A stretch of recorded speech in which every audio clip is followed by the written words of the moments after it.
we're here on the corner of 43rd and M, about to go into our Fab 40s project. Today is November 16th.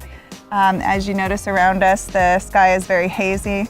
It's due to the campfires that are going on and still going on right now. So due to the quality of air right now, we have cut down our crew and not had anybody be working outside. It's also an OSHA recommendation right now, so we're restricted to the inside right now. So we're going to take you in the project. So we're inside the project right now. One of the things that has been going on for the last couple of days is our hardwood floors are being put in, and we're actually weaving into the original hardwood floors. I have Bob with me with Blue Ribbon Flooring. He's amazing. He brings our old floors back to life and does a really good job of weaving in the old and the new. But I wanted him to be here today to talk a little bit about the process of doing it right, the temperature that's needed for the wood to cure properly and not lift. So if you can tell us a little bit about your process. Sure. Well, here we had an old fireplace that we needed to patch in wood. So what we need to do is what we call lacing or weaving out of the existing floor to be able to make our new wood look naturally in place. So when we're done, the idea is that you'll never ever know that there was anything here besides what you're gonna see in the end result.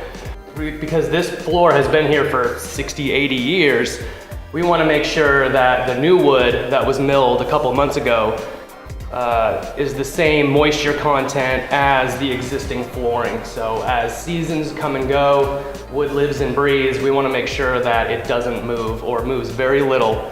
And for that, we need to take our moisture readings. It should be between 9 and 11%. And we're right in there right now. So it likes to live between 60 and 80 degrees.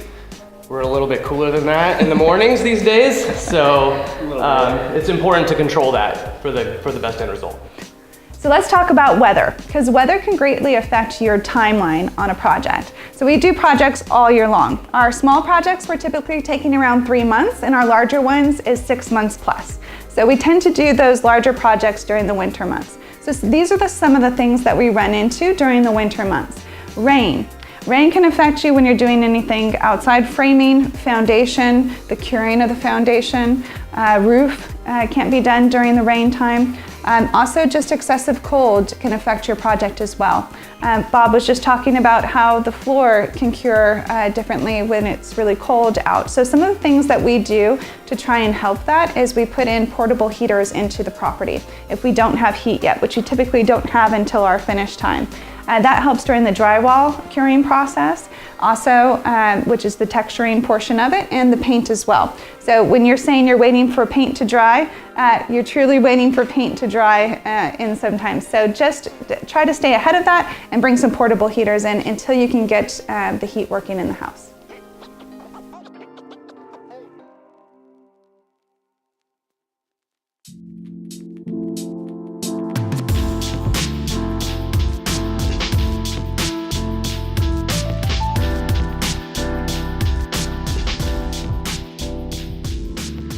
So we're here in the master bath, and you may be wondering why this is green, and no, it's not because Christmas is coming up. This is a membrane which blocks out any water and helps so that you don't get any water intrusion onto the drywall. Now Josh is going to correct everything I say and tell you really what it's for. So currently there's green board up for the drywall, what you're supposed to use in the showers. And then in the corners, they put red guard, that's just a particular brand. And the green is Aqua Defense, which is again just a brand name. But they're both water preventing membranes, so it doesn't crack and let water through. So it's your protective barrier before your tile. The other way to do it is hardy backer, which is the way that we usually do it, right? Shield. Oh, dent shield. Dent shield's the other way. You put dent shield on and then you just do the seams. Okay. But this time they drywalled in, and that's why we have to went do the extra work, yes. But still the same thing that you're accomplishing. Yes. You're trying not to let water through to damage the wall. Yep. Cool. So that's what it is. Now we're gonna go check out the outside because they have repainted our yellow outside and it now looks beautiful. So we're gonna take you to check it out. And So like Ricky just needs an axe real quick to like cut down a tree. Oh, Josh told a joke. This is amazing. I honestly have never heard him tell a joke before.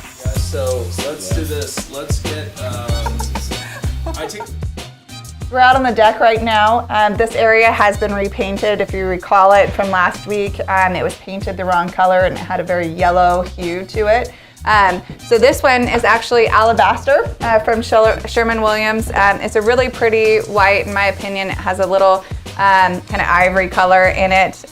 We tested this actually inside to do it inside as well, but inside it just still brought out some yellow hues. So we used a pure white inside the house, Sherwin-Williams as well, and then this one being alabaster. On the deck, the stain color took a really long time to figure out. We ended up going with the darker one because you can kind of tell where it goes over different parts of the wood. It shows different shades of it, and we thought it was really pretty.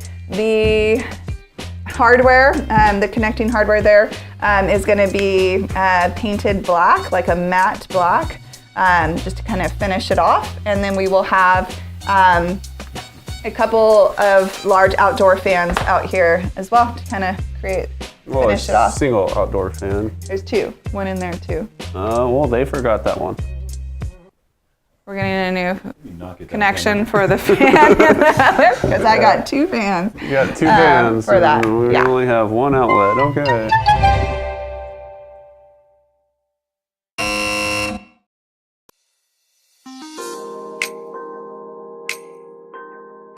So let's talk numbers for this week. We did have some change orders, starting with $5,550. That was for that pad and grading and all that went into putting that pergola on top of it in the backyard.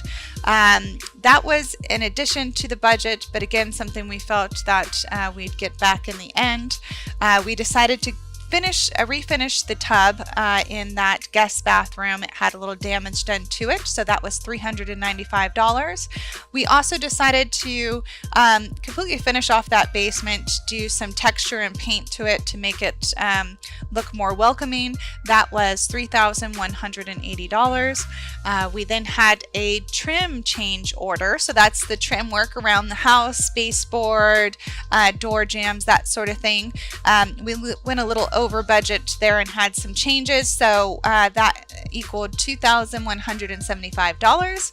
Went over in our tile budget by about $1,600, but I think it was worth it with some custom tile that we're adding into the guest bathroom.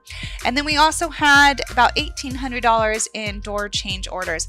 We decided to, instead of getting new doors in the original part of the house, we decided to restore the old doors. And you would think that would save us money, but it actually cost us a little bit more to do that. So that's where that change order came from.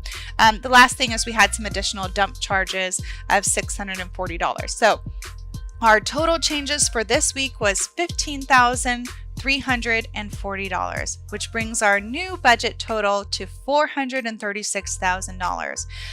We had some more delays, unfortunately, so we are now have a projected on-market date of December 7th. We are getting dangerously close to Christmas. So it is so important that we stay on track, both budget, but most importantly, time-wise. So wish us luck with that. We will see you back here next week.